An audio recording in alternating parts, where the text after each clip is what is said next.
folks, I'm Tom Vassell. Jason Levine. I'm Rahdo. Wait a minute. This is the twice? Before you get too excited, this is not going to be a regular series. This is part 2 in a 2-part series of top 10s. Part 3 when you come to Malta. Yeah, or we could do one maybe at Essen. Yeah. In our so much downtime we have there. Yeah. There'll be some downtime. We'll figure it out. All right, interesting. Okay, anyhow, we're here to talk about economic games. And this is a genre that I like. Although I liked it more in theory, I thought, than when I got to it. Economic can mean anything, right? So I gave them a little bit of thing, but I'm not. Gave us nothing. I'm not going to really jump down their throats and things. For me, for economic, I picked games that were based on money, not points, and not necessarily goods for goods. I mean, because 80% of these games could be considered economic in some way. There's some money. And I tried to pick games where I thought money was pretty much the main focus of the game, or at least one of the main focuses of the game. Me too. My filter was... I feel pretty confident on my list. My filter was, is the game all about the money, or is the money just a means to do something else? I mean, is the... Right, okay. Goal? Yeah. Yes, I went for true economic games. As we learned in the last video, I'm a traditionalist. So I think mine will be the most economic of all three of us. Actually... And... I have at least 3 older games on my list. I have some old games on my list. Well, no kidding. But I went for true economic games. Maybe not my first one, but we'll see shortly. And I think economics for me was much easier. I found many more games that I was like, oh, economics. I already know what your number 1 is, but here we go.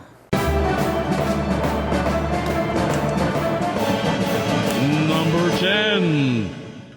Well, let's start off with my number 10. Now, this one, I don't know if it's truly economic or not, but I really liked the game. This was an easy list, but I'm not sure I did it right. I don't know what I'm doing here. So I'm just going to say it off the bat, Vegas Showdown. I don't know if it's economic or not, but it has all to do with money. You're building casinos, you're making money off the casinos, and I really like the game, I really like the theme, I really like the auctions to get the different casino parts, whether you're building restaurants or whether you're building slot machines, and I really like it. Plus, hey, we're going to Gamma this week. Or actually, we would already have been to Gamma by the time you guys watch this video. But Vegas Showdown, great game. I won't argue this one strongly because my argument would be that the focus of the game is getting points, not money. Mm-hmm. But that is a lot of money. So, okay, fine.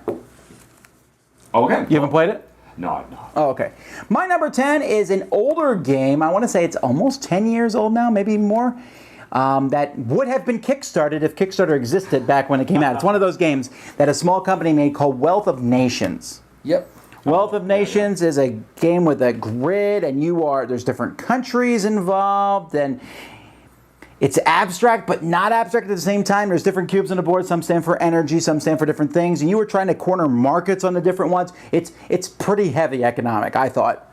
I mean, you were sitting there and you're selling the goods and then buying them back for different prices. There's different markets for each good. Energy goes up and then it goes down over the course of the game. It's pretty heady, but every time I play it, when I'm done, I'm like, whoa, what a game. I lost. I don't think I've ever won it. But, oh man, I'll try better next time. So, not for the faint of heart, I think, but Wealth of Nations. It probably needs to be updated, somewhat streamlined. I wonder if that will happen. I don't know. I really like. Have you played it? No. I really. You might like Wealth of Nations. Really? I don't know though. I don't know how well it would play with 2. Yeah, that's always a tricky thing for me. It's a multiplayer game. Yeah. A lot of the stock kind of games need multiplayer. Have no fear. I have a 2-player coming. That was the problem I ran into making this list. Is my 2-player centric nature perhaps took me to some slightly unconventional directions. And we'll start with my number 10, Spectaculum, from the Good Doctor Design Reiner Knizia. Now, ostensibly, if you look at this box, this is all about us being investors in traveling circuses as they go across the countryside and put on shows and whatnot. But when you start playing the game, you quickly realize that theme could maybe win most pasted on theme of whatever. all time. You said Dr. Knizia. Yes. So I automatically knew. There you go. Yeah. But this is a stock market simulation. The the circuses that are the traveling shows that are moving around the countryside, those represent stocks that are rising and falling in value. Them actually making it into a town is basically, when they hit the town, there will be sudden upsets that could make them rise or fall, and players are always trying to anticipate, because you can physically see on the board the kind of stock trends. Yeah, this stock is on the rise. I know it's going up, but players can kind of share control over all these things, and they can tank something. If I'm heavy in the blue circus or caravan or whatever it is, Jen, she could dump her stock. You can really mess each other over. It's a really almost interesting kind of nice introduction to the ideas of buy low, sell high in a very family-friendly theme. It's a really odd game, and we enjoy it quite a bit, and it works really well with two. It Something works well unheard with of. multiplayer as well. I've played it with multiplayers, and I really liked the game of multiplayers as well. It was one of those games that went under the radar. That was when he was releasing all those little Quinn and all those other games. He's still doing that, but And okay. It's a really well done game. Yeah. All right. Number 9. Hey, I got a 2-player game for you. Nice. I want to hear about it. Well, I don't know if you played this one or not. It's Le Havre Inland Port. Yes, I have. Now, Havre Inland Port, now I didn't put Le Havre on my list because as much as I like Havre, and it is economic in style, it's moving goods. Here you have that board with the price of these things fluctuating all over, and that's like the whole point, is moving these goods on this track, and it's a pretty neat game, actually. It's one of those games where it's like, see, I'm the opposite of you. Because it's a 2-player kind of economic game, I don't get to play it very often, and then if I am, even then I'm going, we could play Le Havre. What am I doing here? And Le Havre is also a great 2-player game, so there's that. Yeah. But so I just picked this one. This was a little not as strong economic as the rest of the games on my list, but I'd be fine with it. I mean, it really captures that sense of explosive growth and starting out small, and I mean, which Le Havre does. I'm a big fan of how that money track moves too. It's really track- clever. It's almost like a stock market type thing. It is. It's different than Le Havre, but it's almost as well done. I like Le Havre better, obviously. Le Havre's one of my favorite games of all time, but this does it well in a 2-player, more economic version of it. Yeah, we loved it a lot. Our only problem with it is the complete and total lack of variable setup. That the game is going to be, the opportunities that come available to you over the course of the game are the exact same opportunities you're going to get every single time. And while a lot of people don't have a problem with that, that's always kind of a weakness in our eyes. This game is so begging for, in the same way that All Creatures Great and Big and Small has gotten 2 or 3 expansions with tons of extra tiles. And Well, I'd argue that one needed them even more, though. Yeah. Yes. Oh, yeah, I mean, and I can only hope that someday Le Havre Inland Port will get the same treatment. That's, to me, the only I don't thing that's think missing. it will, but I know, it's too bad, but it's a lovely little game. All right, what's your number 9? My number 9 is the first of a few games that are business simulations.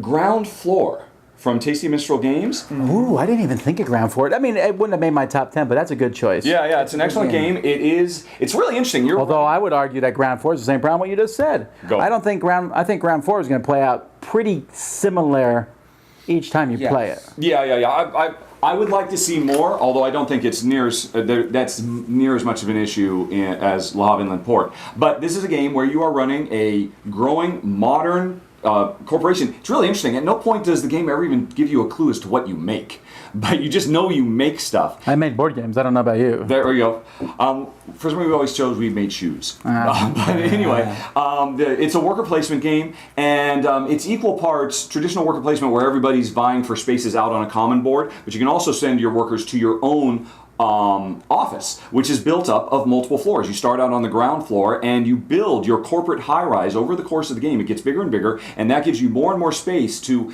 add research and development rooms and all kinds of different rooms that you can send your workers to instead of going for the contested space on the board. It's really, really nice. It's a lot of fun. We enjoy it quite a bit. Ground Floor. Well, my number 9, I went for something more traditional, and in fact, I'm going to say right now that this will be the first crossover game. Okay. Even though it's not a crossover yet, I have a feeling this will be on at least Tom's list, is Panic on Wall Street. Now, this is a... Okay, go ahead. What? Just go ahead. It's a game where you're literally buying and selling from... Some people are buying, some people are selling. You're just tossing money across the table going, I want this, I want that. I'll give you money, you give me this product, and you're buying and selling. It's like you're on Wall Street, on the stock market. You really feel like you're there on the stock market floor, wheeling and dealing and buying and trading stocks during this game. And I really, really, really like this game. It's a fun game. It's very interactive. It's better for a big crowd, not 2-player. No. No, you definitely can't play a 2-player. But I think it's a wonderful game. Let's hear some Tom comments because I have a feeling we're going to cross over If later. only they made a good sequel to this game. Number 8. Okay, my number 8 is my next business simulation, Vinos, from designer Vito Lasarda. I'm sure you're familiar with it. I don't know if you I have not actually played Vinos, Yeah. and now that I played Viticulture, it's like, do I want to know a wine game? I know it's probably a good game. Yeah, it's an excellent game. A very, very heavy, rich economic simulation. There is so much going on in this game as you try to build up a successful series of wine vineyards, make the best wines, enter them in contests. I mean, a lot of the same stuff you would see in other games of this ilk. But the economic underpinnings are so brilliant. My favorite thing about Vinos is the bank. You know, the fact that it's an entire section of the board devoted to you managing your own personal finances. You have a savings account. If you need cash money on hand, you have to actually spend time and energy to withdraw stuff. Alternatively, when you make excess money, you can spend the time to deposit to the bank. The more you have in savings, the more victory points you've earned. You can always, liquidate your cash very, very quickly. I know this is kind of stuff that's done in other heavier games, that concept of, I've got my cash in hand and then I've also got my savings, but it works so well here. I mean, it's just a blast. We love it to bits. Yeah, I really liked the game as well.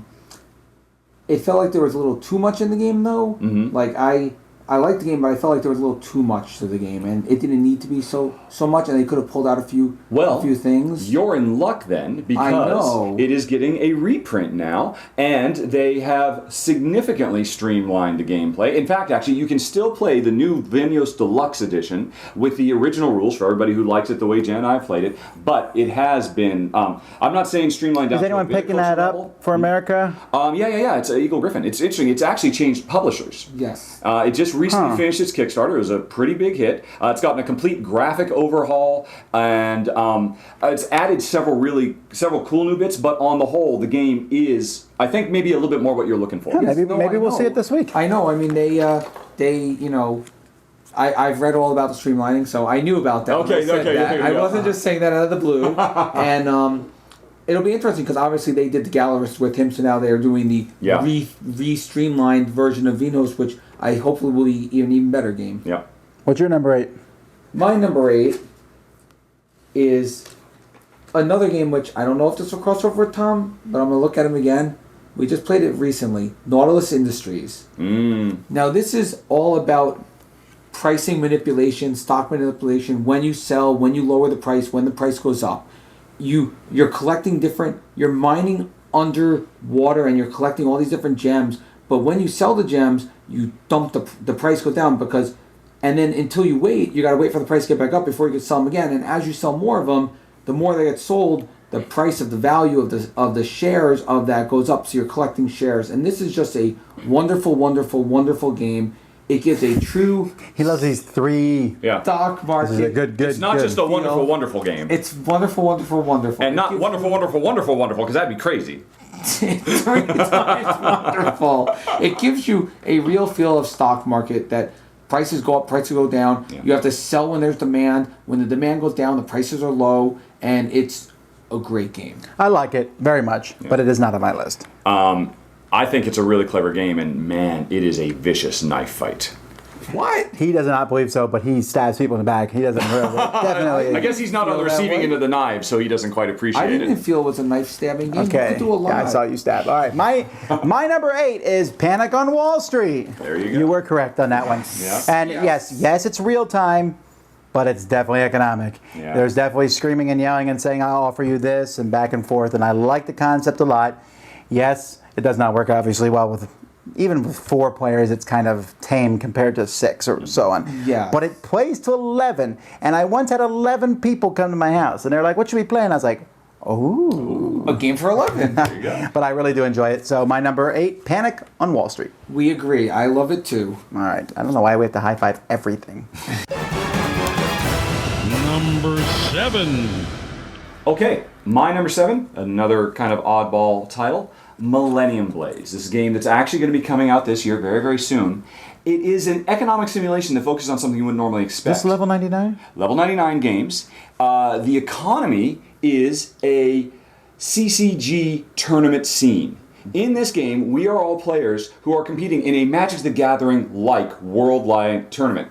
And it's two halves of the game. The first half is a real-time buying and selling collectible card game market. We are trying to build the perfect deck to be This able... is a game about CCGs? Yeah. This sounds cool. It's an incredible meta-level game. We are all players in this tournament. The first thing we have to do is we have to build the perfect deck, and that means we have to play the deck market. It's a big, gigantic board. We get some seat. They're boosters. We open up our boosters, just like you do with a real one, and then you say, oh, well, this is useless. I don't want this one. And so you sell it to get some cash. As soon as that's out there, that's perfect for you. You snag it up fast. But we're all doing this in real time. Selling stuff, buying new boosters, opening them up, seeing Is what's there inside. a game in the game? Yes. And then the second half is, you have a fixed time. And the game's actually... A lot of people worry that it's a bit too high stress because there's a lot of calculating that's going on, running this real-time economic market of buying and selling. But the game gives you a lot of flexibility, and you have plenty of time to build the perfect deck. Then the second half is, there's the actual tournament itself. Is that game any good? It's better than you would expect to be. I wouldn't say it's strong enough to stand on its own. It's kind of like a little mini game. The heart of the game is this economic simulation, this market simulation. See, I heard about Millennium Blades, and I just assumed it was another fighting game from them. Oh, yeah, I know, yeah. So are you saying that they're selling boosters and you open up the boosters and do this, or is the boosters part of the game? Well, basically what you do I'm is... confused now. When you buy a booster, it looks like on the back of the card, it looks like a booster. It looks like the foil wrap and all of that. And you know, when you buy a booster in a CCG, there's one rare card in there you like. I'm He's saying, wondering, are you is it- actually buying boosters No, from it's- level it's 99 virtual. every day? Oh, in the no, game. it's a completely standalone game. Okay, so Yeah. you're not actually buying real You're boosters. simulating buying These are boosters. boosters. Okay. It is simulating you being a CCG player inside the game, buying boosters, finding the good rares, selling the ones that are no good, but it turns out they're really good for Well, I you have because to you're say- trying You to make a just bigger deck. put this one up here for me. Can I really. just say, I love the concept, and all I have to say is that I am going to call my company in the game Cool Stuff Inc. because that's how much of the boosters I am going to sell and make profit on all those cards. All right. My number 7 is a game that I think if it's like, oh, you got to put this one on your list, but I really do like the game, and that's Acquire. Yes, sure. It's the classic. Yes, it's the oldest game on my list, I think. But you can't argue. It's a buy stocks, sell stocks.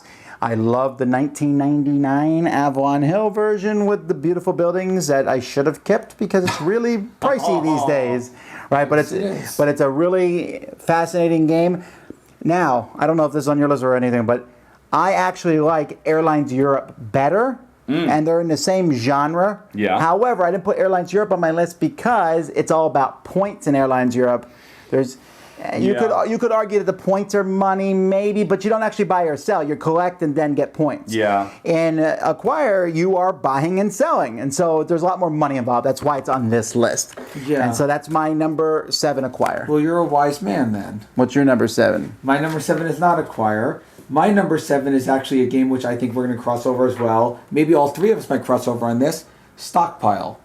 Oh, you'll have to wait and see. I really, really like spoilers. I'm not giving you nothing no more. I'm feeling good because I know stock games, and Stockpile is one of the best stock games of all time. It is that good. It was very impressive. When Yes. you put your cards down, you have, not only do you have a stock market where values of companies go up and down, but you're putting the cards down. Some cards you're putting face up, some cards you're putting face down. So you don't know exactly what you're getting and what you're getting into. But when you put the cards down, you know what you're putting down, but you don't know what other people put down. And there could be these bad things that also trip up the stock and make the stock plummet. And it really, really simulates stock market. It's an impressive design achievement. It is good. It is good. Well, we'll see. Number 6. Now, Acquire is a game. You've played Acquire? No, I never have. Okay, but I think you might like Acquire, Yeah, right? I suspect You I love would. it. There's a little bit going back and forth. But you would not like my number 6, which is a game that's very similar to Acquire, but mean. What game is that? It's just like Acquire, but it's super mean. Alhambra? No, it came out like in the 80s, maybe? It's like Acquire, but Shark. Oh, Shark, yes. Shark. Shark. Shark is just like Acquire, but really mean. You have these companies and you're going out and you are trying to crush your people's companies. But it's all still about buying and selling in these companies. But these companies are collapsing back and forth. I'm not usually a huge fan of super mean games, and I won't play this one very often, but it's definitely mean. Yeah. Because you're getting to place these pieces. You roll dice to determine where you can place a piece, and you're like, oh man, if I can just connect those two companies, that company's gone. Yes, Shark's mean. I have Shark. we have to pull it out sometime. We have to play it again. That might be an interesting one to play live sometime. Yes, it would. So we can see Jace have another meltdown. But anyhow, my number 6, Shark. Well, I'm feeling nice, not in a meltdown mood. So my number 6 is Acquire. I really like Acquire as well. Acquire is all about you're building these little hotel chains and you're merging them into other hotel chains. So my hotel chain merges into your hotel chain, and I take over your hotel. I realized they were hotels, but all right. Yeah, they're hotel chains. They're just any that's company. what they are officially. They're little chips, basically. No. Well, the version I like best. Tom likes the Avalon Hill version. I like the 3M version, but the Scrabble tile version, where it's wood Scrabble tiles, and it's gorgeous looking as well. That looks okay. It's not It's gorgeous. I love the Scrabble tile version. Is it wonderful, wonderful?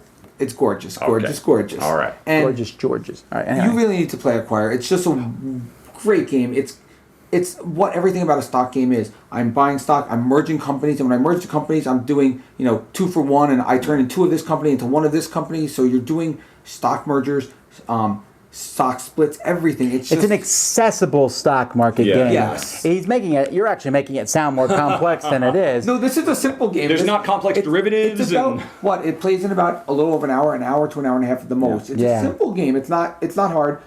It just has everything that makes you feel like you're really wheeling and dealing and running these companies and investing in all these mega conglomerates. Yeah, it's definitely on my gaming bucket list. I mean, make no mistake, but I think you'd agree, probably not the best 2-player experience. No. I don't know. Maybe. No. What, really? You just... I don't know. I'm trying to think if you could play it with 2. You can, but Probably not. The majority. Probably not. All right. What's your number 6? My number 6 is an odd title to say the least, but remember I said right up front, this is all about money. The game is all about the money. Is it called Money? It's called Last Will.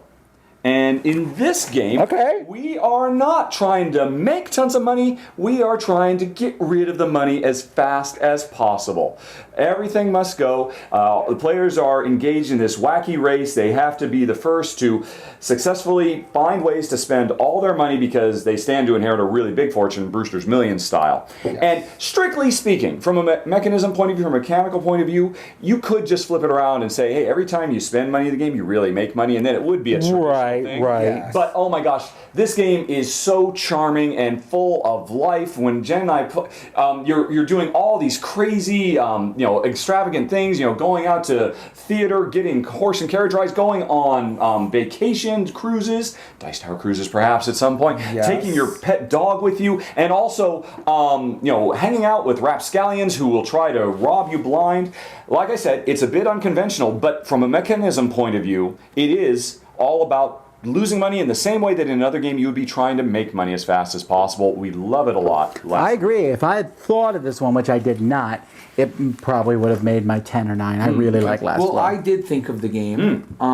I thought of Last Will, and I thought of Prodigal's Club, which, by the way, I don't know if either one of you have played it, yes. but the Prodigal's Club is even better than Last Will, it sounds like it's less economical, though, because there's a yeah, exactly. Well, you're still trying to lose money, but you're also trying to lose votes and other things. And popularity in society. But the reason I didn't put it is I didn't feel like it was a true economic game. I would have put it on my list for sure, but I didn't feel like it was a true economic game based on what I've been doing for economic lists, which is why I didn't, but it's fabulous. Last Will is fabulous. Prodigal Club, more fabulous. I haven't played with the two of them combined. I haven't tried. I really want to do that. I really want to do that too.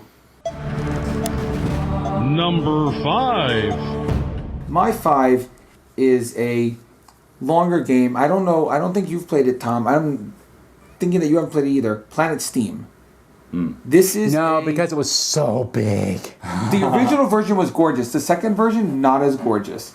This is a game where you're kind of getting things on a board, but there's a market value on all these different, I don't even know what it's called, Millennium, whatever. They're all these but they had these really cool Ascension style gems and stuff in it. I heard a lot of people say that this was similar to Mule as a board game.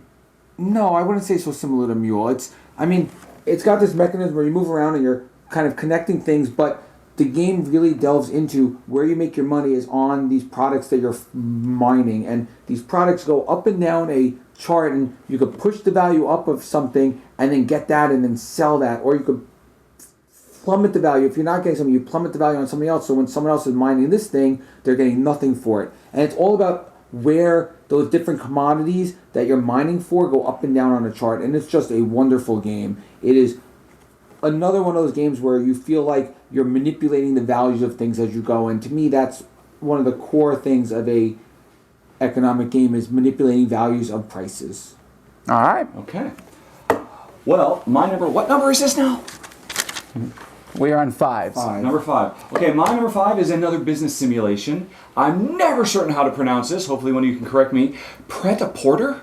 Yes, Pret-a-porter. Pret-a-porter? I don't know, but I actually considered this one, and I thought, I don't know. Is the worker placement part more important than the It's economic? all about the Benjamins in that game. Okay, well then I would have actually considered this one Yes, too. yeah. This And is I'm a- super excited about it. It's coming back. Oh, yeah. But with a different theme. Yes. But a theme you should have near to your heart. I like the Justice theme though. Let him talk about it again. If you guys would like to cover this one, that's great. Sorry. Go So, ahead. Pret-a-porter, you folks can tell me if that's right or not. I'm still not sure. Is a business simulation where you are running a up-and-coming fashion agency. You have to hire and manage a staff of employees, and you're in direct competition through worker placement with all the other players, trying to get the best models, the best agents, the best everything. You're trying to build up your facilities, and you're also trying to get all the best materials because, what is it, 3 times over the course of the game, or is it 4? There are going to be a series of fashion shows. Yeah, I don't remember. And so you're spending, it is 4, because Yeah. the game takes place over That's why I 4 said years. 4. Yeah. And so you're building up for these things, and if you do well at these fashion shows, well, you'll be a big hit. You'll make tons of money for the remainder of the game by selling all these fashions you've been able to make. And at the end of the day, money, I love the little money chips that you have, is the definer of how well you win. It's a wonderful, wonderful business simulation worker placement game with a truly unique and lovely theme, which for some reason didn't really seem to catch fire. That's because you only gave ago. it 2 wonderfuls. That's why. Yes, You it gave only 3 had 3. But this is. I agree with you. It's very unfortunate. I was like, hey, this is a theme that's different for Yes, once. exactly. But it's because guys don't want to do sewing dresses or I whatever. thought it was. so. I thought it was cool. The artwork was great. Ignacy's a genius. Yes, yeah, Ignacy from is designer such a Ignacy genius, Tripcheck, Portal and Games. I thought the And- dress team was great. For everybody who thought maybe it wasn't cool enough for them, as you guys talked about, Ignacy has been working on a new retheme for a while.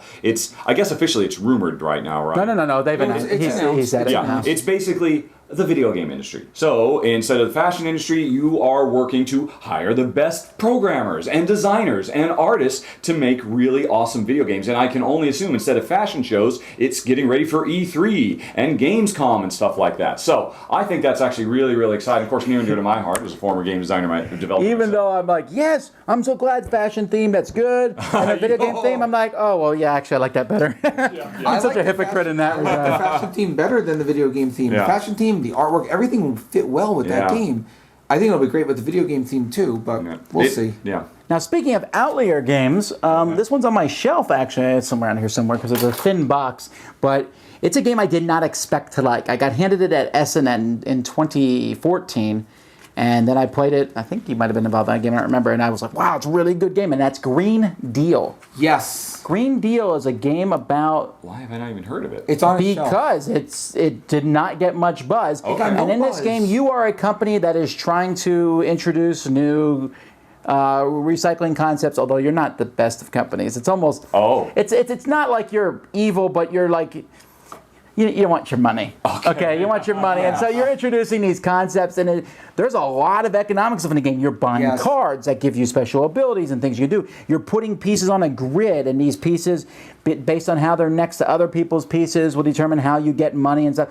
It's a pretty solid game, and he's like actively looking like, hey, maybe someone wants to retheme this and reprint it. And I thought about that because it's a pretty solid game. The Yeah. market chart where like if you're up here, this is how much everything's worth. If you're down here, this is how much everything's worth, and your money fluctuates with the prices is great. It is neat. And I think it did not do so well because people looked at it as, oh, that's one of those save the world propaganda pieces.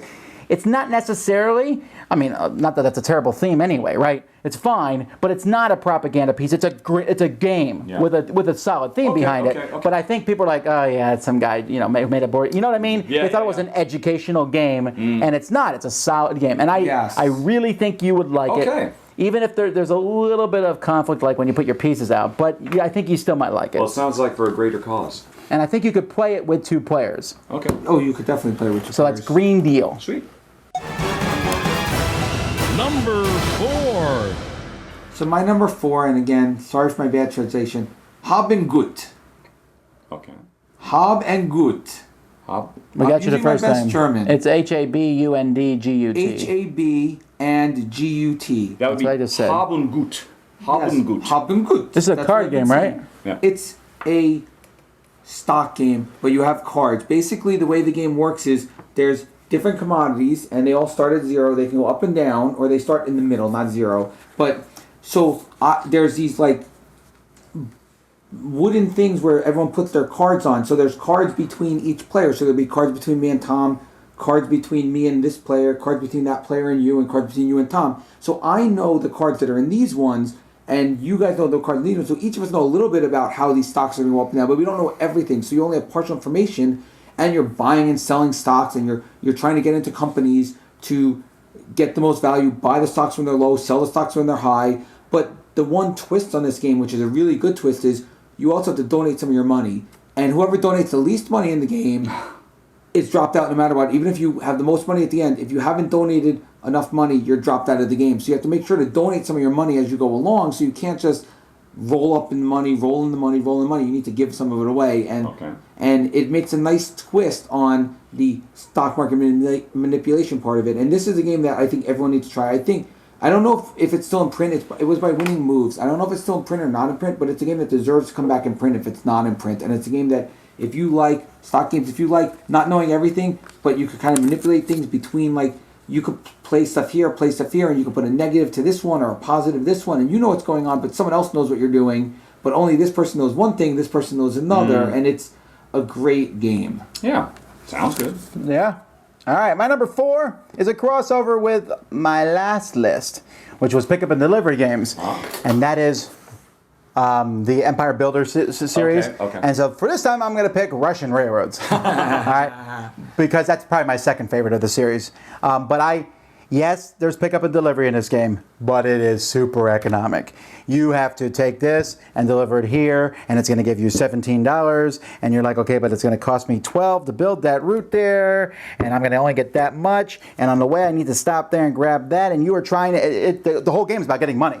You got to get the most money to win the game. It's like 200, I think, is to win. So usually it's 250 or something. It depends on the players, I think. I think 250. 250,000 or whatever the units are. But it's tough because you're sitting there going, ooh, that was good, but that's such a little bit of money. And while, yes, there's pickup and delivery and route building, I feel like it's a pretty strong economic game. I do too. I wish I would have put it on my list. I didn't for some reason. Dun, dun, dun. But I went for the traditional economic games, and I don't know why that didn't. Yes, that's always his thing. But that's not traditional. All right, what do you got for number 4? Well, I think he called it this. I'm willing to bet this might be our one big triple crossover as well, Stockpile. Which, for the record, is a stock market simulation game that does work pretty well with 2, which is, again, rarer than hen's teeth. I'm not going to say it's not better with more. I have actually had the chance to play it, which is a rare thing for me with more players, and oh my gosh, this game is so brilliant. But as a 2-player game, basically what they do is, in this game, everybody is, some kind of high financier type person, and they're all kind of based on real-world characters like Martha Stewart and whatnot, like little kind of parody pictures. In the 2-player game, you actually take on 2 characters at once, so you end up getting 2 powers, and it works surprisingly well. The central element of the game crosses over. Basically, it's called Stockpile because players are kind of collaborating to build all these piles of cards that are full of stocks that we're going to be able to grab every turn. Some of them are public knowledge, some of them are not, and since we've all put some in there, nobody has perfect information, but everybody knows a little bit about whether the stock market is going to rise or fall. Do you know 2 things with 2 players? Oh man, I'd have to go back and double check. Okay, no big deal. Yeah. But there is enough uncertainty, and it's the one issue with the 2-player.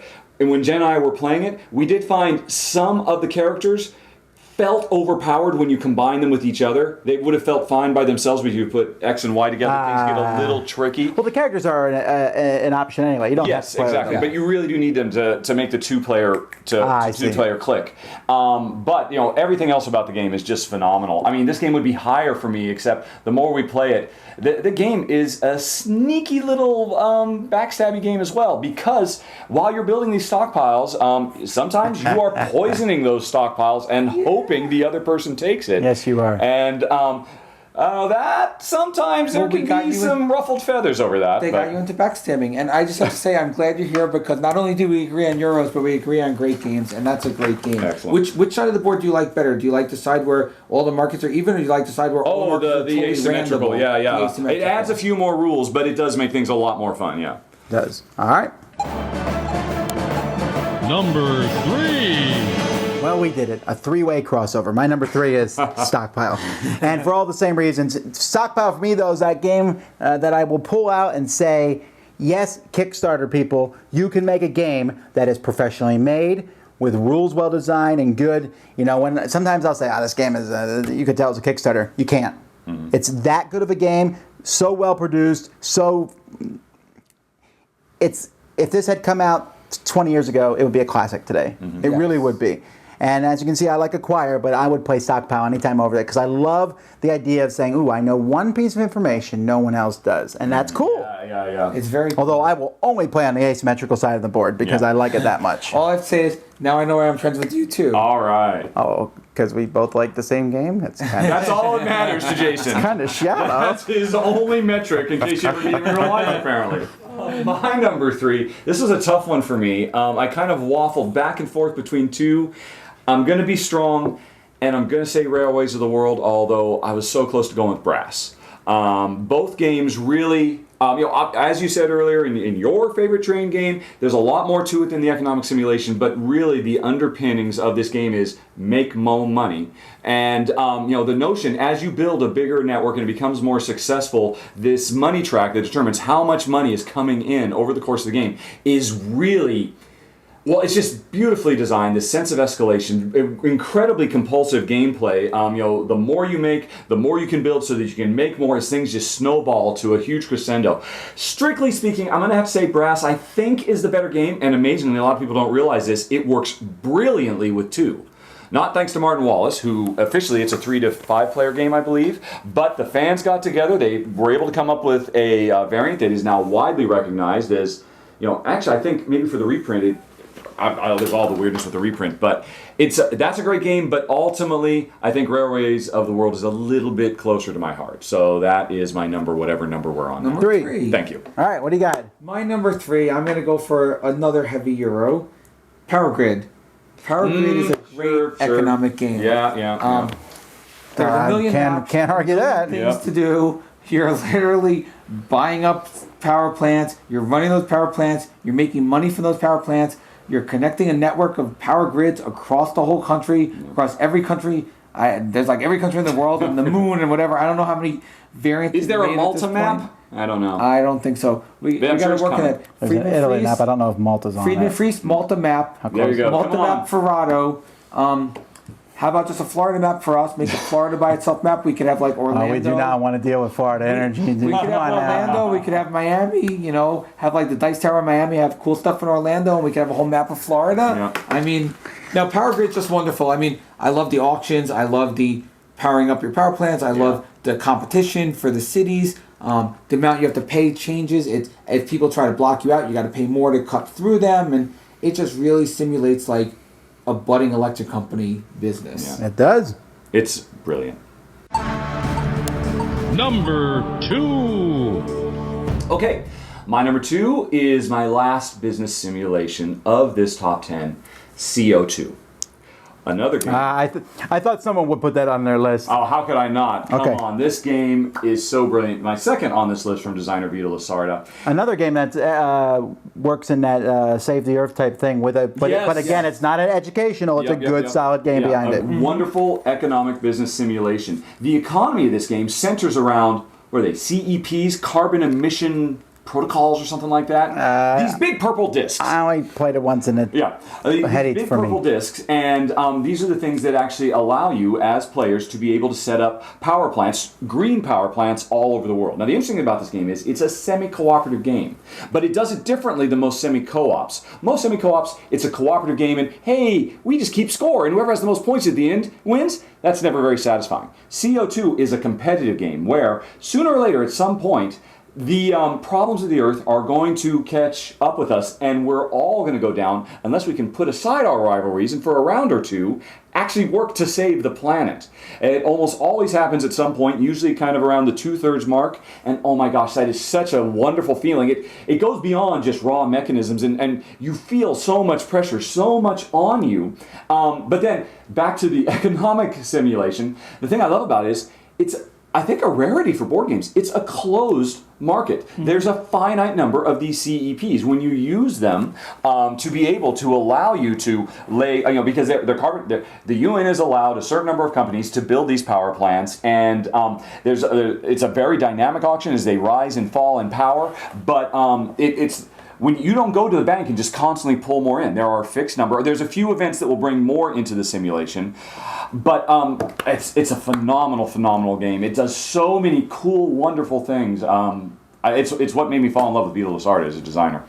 I think I know what your number one might be, but we'll see. Interestingly enough, CO2 is one of my lower rated of his games. Okay. I like other games of his better, like Kanban, Gallerist, etc. Yep. That's one of my lower rated of his. It's a good game, but it wasn't my favorite of his games. What is your number two?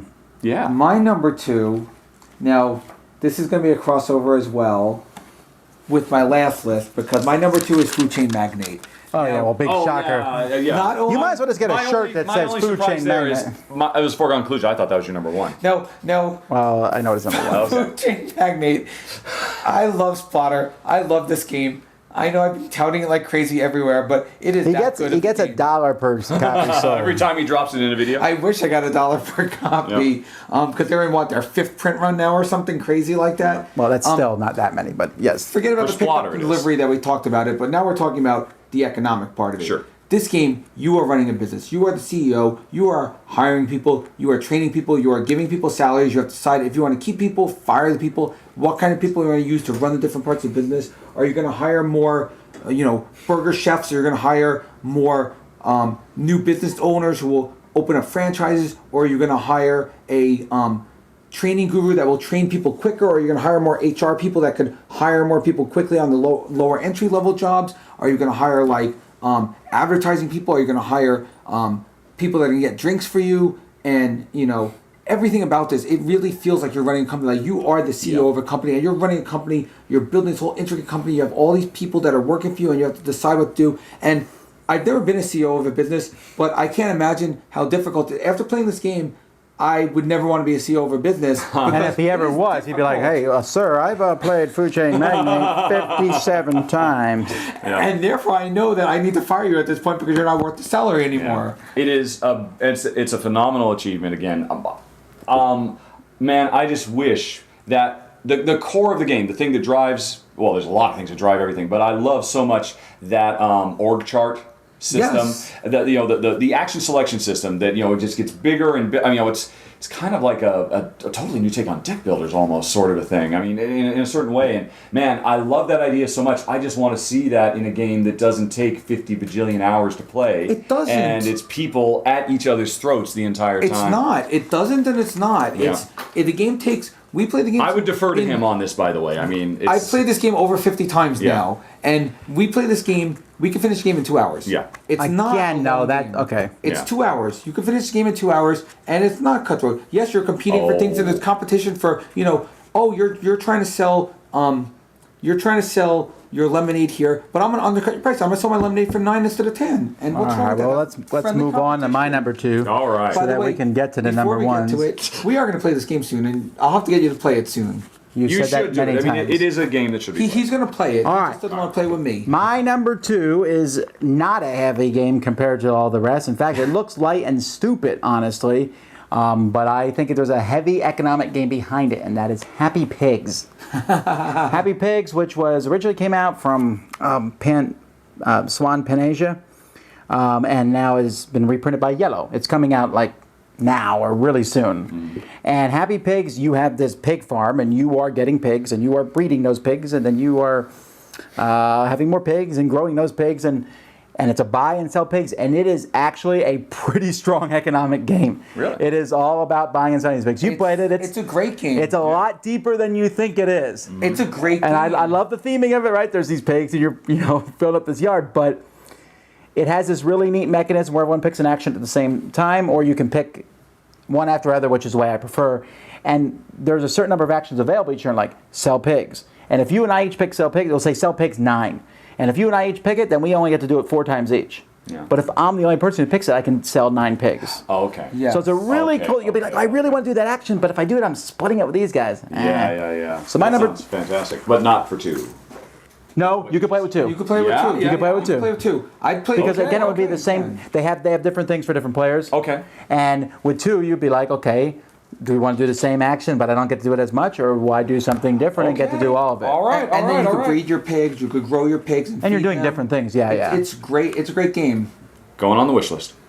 And finally, number 1.